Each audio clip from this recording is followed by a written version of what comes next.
we were designing the disc, and then we were going to come out with some discs to some test flights once we had figured out what we wanted to do with them, and kind of go out and sell them and just be there all weekend. But they sold out like the first day, so I didn't really have anything to do.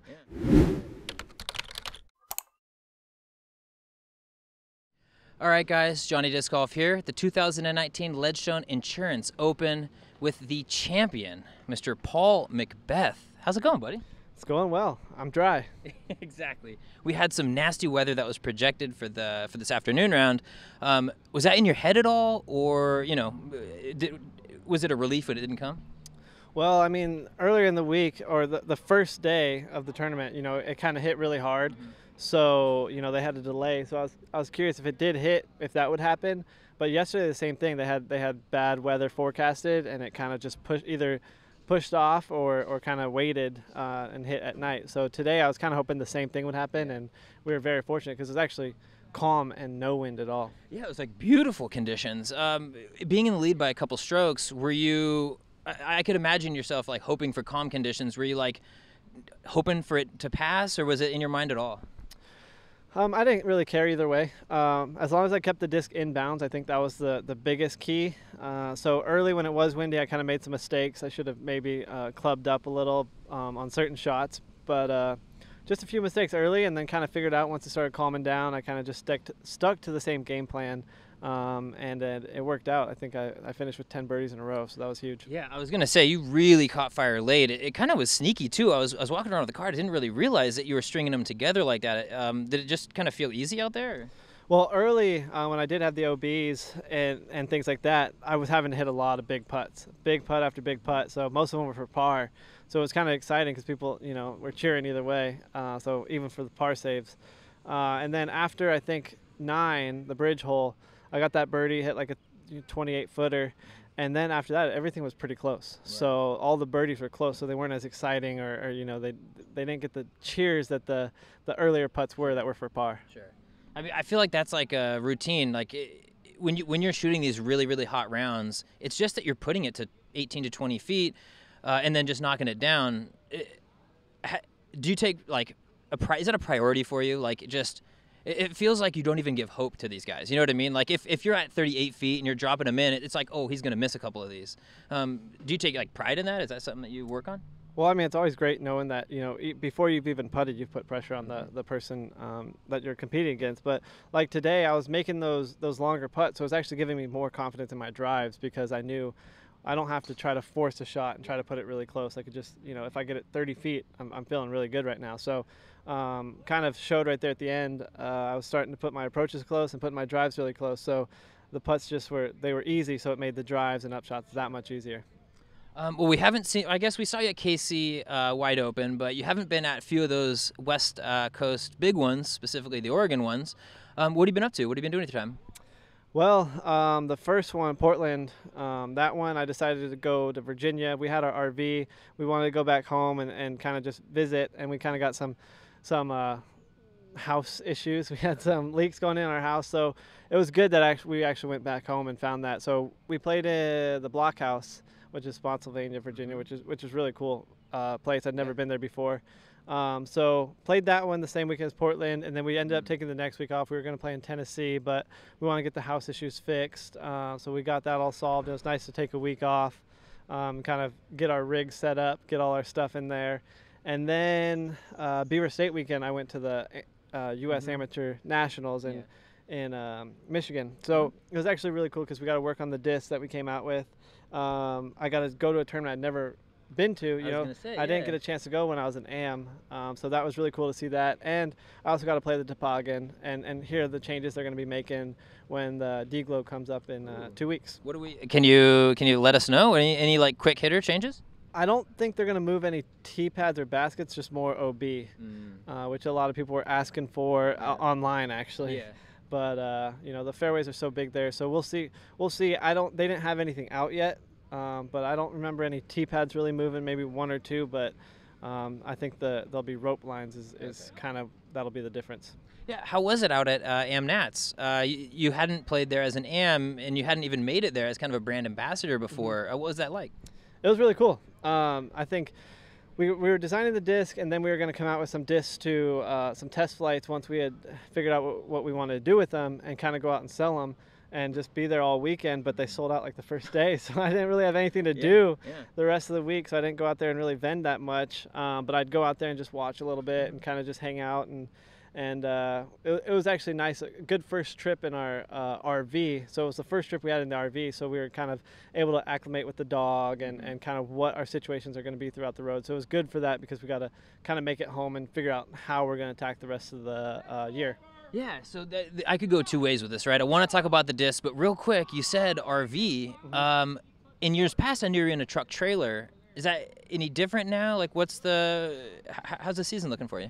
It's a little different with the RV. You know, now we're towing a Jeep. Before it was a truck towing a trailer. It's actually easier with the RV because of the dog. He can walk around if he needs to. If we had the trailer, he'd just be stuck in the back seat, which would be miserable. So when we were looking at RVs, we picked one where he could go back and forth if we wanted, have room to sleep, or if Hannah needed to sleep, or whatever. So we found one that fit us and our lifestyle right now, and it's great. You know, the RV's back at a campsite right now, parked, and we got our Jeep here, so we can move around as we need, and so it's great. Nice. It's cool to hear. I love seeing that all these, like, every year it seems like the players' rigs get bigger and more legitimate and more legitimate. So you're probably the one that should have the most legitimate one, but it's cool to see everybody, you know, just like gearing up. You mentioned the discs though, and I want to touch on that. Brand new disc coming out, the Anax, spelled with an A. Yep. How's it flying for you? What's it comparable to, and you know, how you liking it? That's great. I'm loving it. I think it's a little slot that wasn't really there for Discraft.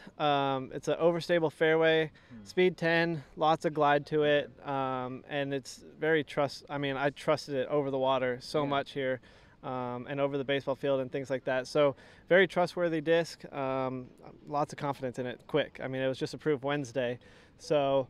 Like you said, the name, it's Anax, spelled with an A, but it means king and chief leader. So it was more off of what it means, rather than the spelling. So I was telling you before, you know, it's like amen or amen. It's the same thing. The A is the ah sound, so Anax, or Anax, however they want to say it.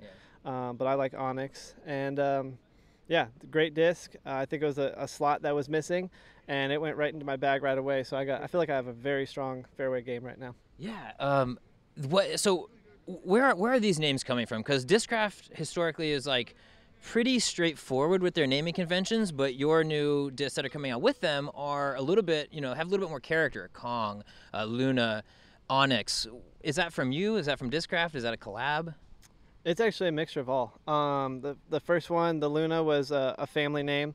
My aunt's last name was Luna, and means moon. Okay. So I felt like it definitely went along with the Discraft lineup, you know, with the comets and all the other names that they have of the outer space.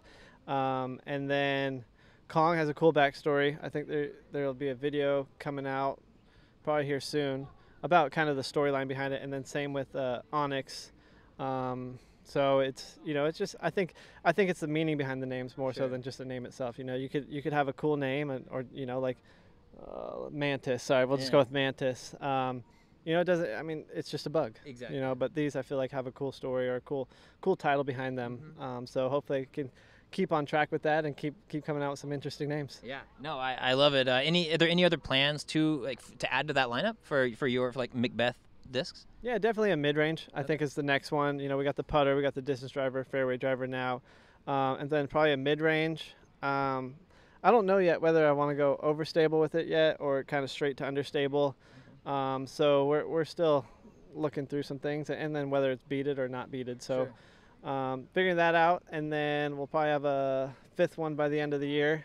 But yeah, I think we'll wait and see, because these are kind of discs that we're collabing on more so than just kind of trying to fill holes. I think the Anax was the one that filled a hole the most.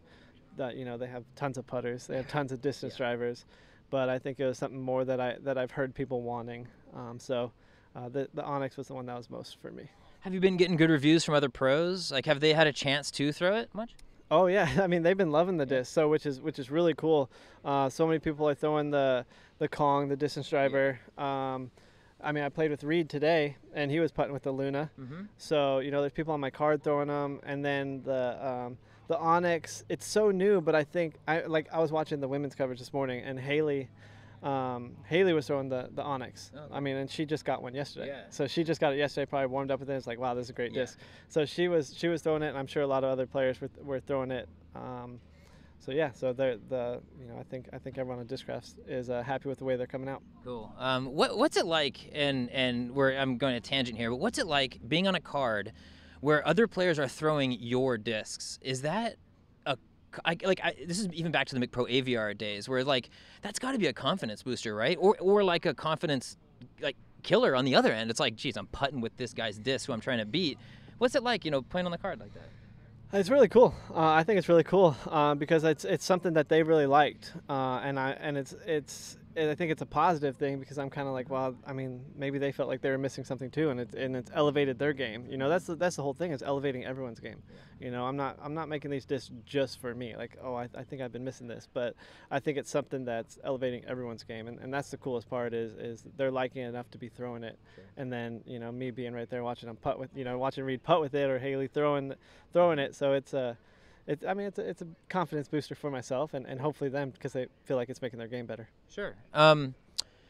Different subject now. You're with Discraft. This is one of Discraft's flagship events. You know, they take a lot of pride in this event. What's it like being an athlete on the team at an event like this? Is it different than other tournaments? I get to see, you know, the employees here, you know, some Discraft employees like Bob Julio, Mike Wagner, Nate Heinold, you know, being a big Discraft guy. I get to see these guys, you know, so a lot of the other tournaments I don't get to see them, hang out with them. So that's the big difference, is being around them as the event's going on and seeing, you know, like someone like Nate who's stressed out by the tournament, or Bob and Mike who's just like, wow, this is awesome. This is us doing this. So, I mean, it's great being around them. So I think that's the biggest part, is just being around those guys rather than thinking, oh, this tournament's sponsored by Discraft. You know, it's being able to be around the Discraft guys. Is it? Do you get extra motivation to win, to close it out when this is a Discraft event? I mean, I guess I have to say yes. You know, I mean, I feel like I have my bosses essentially here supporting me and watching, so I gotta do my best. So, in a sense, yes, but overall, not really. Sure. But yeah, knowing that they're here and supporting is always a big help. Well, what's it like to be here, you know, probably, 6, maybe 8 weeks before Worlds, to get that preview? I know you've been here in years past. You've won this event in years past, so it's not like you really need to see this course again. But I heard you mention in the awards ceremony that you love the idea of coming and playing almost like a Worlds warm-up. You like that? Yeah, I think it's really cool, you know, because now I think when Worlds comes up in 6 weeks, people will have a kind of idea of like, oh, who's going to be a favorite, or who should we bet on, who can we expect to see a hot round out of this course, or Northwood Gold, which we haven't had a chance to play in a tournament setting, but I got a chance to go out there. My brother played this weekend on advanced side, and he did great, took 8th place, tied for 8th. So I got to play Northwood Golds with him. And see that for the first time, and that course is incredible. You know, it's almost the opposite of this one. I was gonna say, I got a chance to play it too. It seems like a great compliment, and the work and additions they've made really take it to the next level. You feel the same? Yeah, I mean, it's one of my favorite courses. Probably, you know, to be fair, it's probably top 3 favorites to play here in the U.S. World is probably top 5, top 10, but what was it'll probably be a little hard spectator-wise to get all the people watching there, because it is so new, and there's a lot of drop-offs in OB. But I mean, then they got this gem here, which is the easiest spectator course, you know, around. So, well, I see you holding this. What do you do with that? Because you're a touring disc golfer. Space, I mean, you're in a big RV. Space is at a premium. Is this coming with you? Is it getting shipped home? What's the deal? Probably drop it off at Heinold's house or his office, just for the time being up until Worlds, and then after Worlds, I'll probably take it after Worlds and just keep it in a box, and then once we get home, we'll find somewhere to put it. This, you know, it's hard to find unique trophies like this, ones that you like to showcase. So you know, when they are unique trophies, it's always nice to showcase them. But I mean, just being honest with it, you know, when you get wood plaques or things like that you could just almost buy, it's not as cool to showcase it, you know. So getting these trophies where you can showcase them is my favorite thing. You know, something to take home from the event. Yeah. This tournament did have a slightly lower payout compared to years past. I'm imagining that's probably because we're funding a little bit of those funds towards Worlds. Totally fine. did you think about that at all coming into it, or like how would you, putting yourself in the shoes of maybe a 10, 15 rated player feel about that? Well, I mean, this event still pays out better than most. Yeah. I mean, I'm sure all the payouts probably still better than most tournaments. So, knowing that he has Worlds coming up and still paying, I think he's 4,000 or something for first, is above most most tournaments. So, it's low if you go off their bar that they've set, but it's still high for the bar of disc golf. So. Yeah. No, I wasn't looking at the money, but I knew it would be lower regardless because Worlds is coming up and they're going to put some of their funding towards Worlds, or most of their funding towards Worlds. So still to have a tournament that's paying out 4,000 at first and however many spots is incredible. What's your next few weeks look like? When are you flying out to Europe, and how much have you been thinking about European Open? I know it's probably on everyone's mind at this point. Well, we still got D-Glow. I got CCR Open next weekend. That's in Michigan, and then D-Glow. Which is Discraft's backyard. So I still got those, and then European Open will be 4 weeks from now, three or 4 weeks from now. So the 2 more tournaments before heading to Europe. I leave the 8th. So yeah, I'm focused on the next 2 before Europe. But I know if I play well at those 2, Europe's gonna be it's gonna be a great week. Well, I know you got a lot of things to do. Hannah and John, shout out John McBeth for your great finisher around here somewhere. They're in that car staring at us. Beautiful. I want to give you a chance, though, to say anything you'd like to the fans at home, anybody pulling for Mr. Paul McBeth out there. Just thanks for watching. Thanks for supporting, whether it's the media or the players. It's always good to, hear your feedback, feel your support, and, yeah, just we're on to the next one, and stay tuned. Awesome, man. I appreciate your time so much, Paul. Thank you again. For all of you at home, if you'd like coverage of all things disc golf, make sure to subscribe to my YouTube channel. Hey guys, thanks for checking out that interview. For me, I am off to Masters Worlds up at Smuggler's Notch in Vermont, my single favorite disc golf getaway place. But until then, if you'd like to support me, check out patreon.com/johnnydiscgolf or hit me up any big tournament that I'm at. I'd love to say hey and how you doing.